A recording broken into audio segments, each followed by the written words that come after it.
दोस्तों, आज मैं सुनाने जा रहा हूं आपको बेताल 25 की नवी कहानी, जिसका शीर्षक है सर्वश्रेष्ठ वर कौन। राजा विक्रम बेताल को अपने कंधे पर टांगते हुए लेके जाते हैं और बेताल फिर से अपनी कहानी शुरू करता है, जो कि कुछ इस प्रकार है। चंपापुर नाम का एक नगर था, जिसमें चंपकेश्वर नाम का एक राजा राज करता था। उसकी सुलोचना नाम की रानी थी और त्रिभुवन सुंदरी नाम की एक लड़की थी। राजकुमारी यथा नाम तथा गुण थी। जैसे जैसे वो बड़ी होने लगी, उसमें उसके रूप और गुणों के अंदर और भी वृद्धि होने लगी। राजा और रानी को उसके विवाह की बहुत ही चिंता होने लगी थी।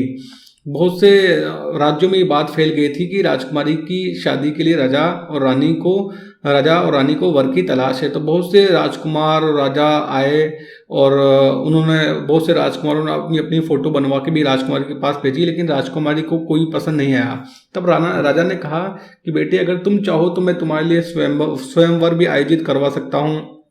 लेकिन जो राजकुमारी है उसने इस चीज के लिए हाँ नहीं की। तो आखिर में राजा ने ये तय किया कि वो अपनी पुत्री का विवाह उसी आदमी के साथ करेगा जो कि रूप, बल और ज्ञान तीनों में बड़ा चढ़ा होगा। तो जैसे ही ये बात चारों तरफ फैल जाती है, तो एक दिन राजा के पास में 4 देश के 4 वर आए। एक ने कहा, उन 4 वर आए, 4 वर में से चारों के पास में डिफरेंट क्वालिटीज हैं।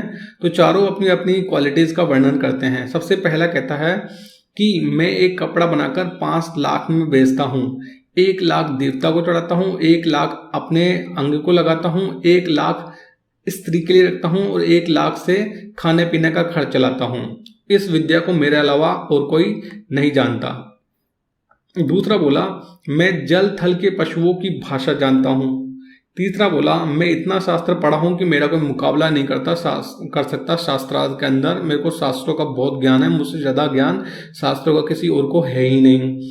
चौथे ने कहा, मैं शब्द भेदी तीर चलाना जानता हूँ। चारों की बात सुनकर राजा सोच में पड़ गया। वे सुंदरता में भी एक दूसरे से बढ़कर थे। उसने राजकुमारी को बुलाकर उनके गुणों का वर्णन किया, पर राजकुमारी उन चारों को देखती रही और चुप रही। इतना कहकर बेताल राजा विक्रम से पूछता है कि राजन, तुम बताओ कि राजकुमारी किसको मिलनी चाहिए। तो राजा विक्रम बोला, जो कपड़ा बनाकर बेचता है वह शूद्र है, जो पशुओं की भाषा जानता है वह ज्ञानी है, जो शास्त्र पढ़ा है वह ब्राह्मण है, पर जो शब्द भेदी तीर जलाना जानता है वह राजकुमारी का से जातीय है और उसके योग्य है। राजकुमारी उसी को मिलना चाहिए। तो जैसे ही राजा विक्रम ये जवाब देते हैं, बेताल स्माइल करता है और स्माइल करके वापस अपने पेड़ पे चले जाता है और वहां जाके टंग जाता है। और राजा विक्रम वापस जाते हैं और उसको उतारते हैं और वापस चल लेते हैं। और बेताल नेक्स्ट कहानी सुनाना शुरू करता है। तो दोस्तों, ये कहानी थी नवी कहानी, जिसका शीर्षक था सर्वश्रेष्ठ वर कौन।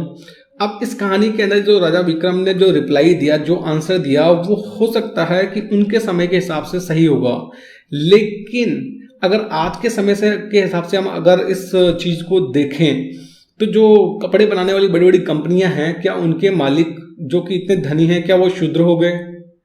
ऐसा हो सकता है? या जो पशुओं की भाषा जानता है वो ज्ञानी नहीं है क्या? या जो शास्त्र पढ़े हुए वो ज्ञानी नहीं है क्या? तो जो राजा विक्रम ने जो रिप्लाई दिया कि इससे जाती है, तो वो हो सकता है उनके समय के हिसाब से सही होगा। लेकिन अगर आज के समय के हिसाब से अपन इस चीज के इस आंसर को देखें, तो वो थोड़ा सा सही नजर नहीं आता, थोड़ा सा कास्टिस्ट मेंटेलिटी वाला हो जाता है। इसलिए मैं एक स्ट्रॉन्ग डिस्क्लेमर देना चाहता हूं यहाँ पर कि जो राजा विक्रम ने जो रिप्लाई दिया है इस चीज का, मैं उसको सही नहीं मानता और मैं उस आंसर से सेटिस्फाइड नहीं हूं। लेकिन क्योंकि कहानी का पार्ट है, इसलिए मैंने बता दिया। तो ठीक है, ये डिस्क्लेमर मैंने दे दिया है। ओके, नेक्स्ट कहानी में मिलते हैं।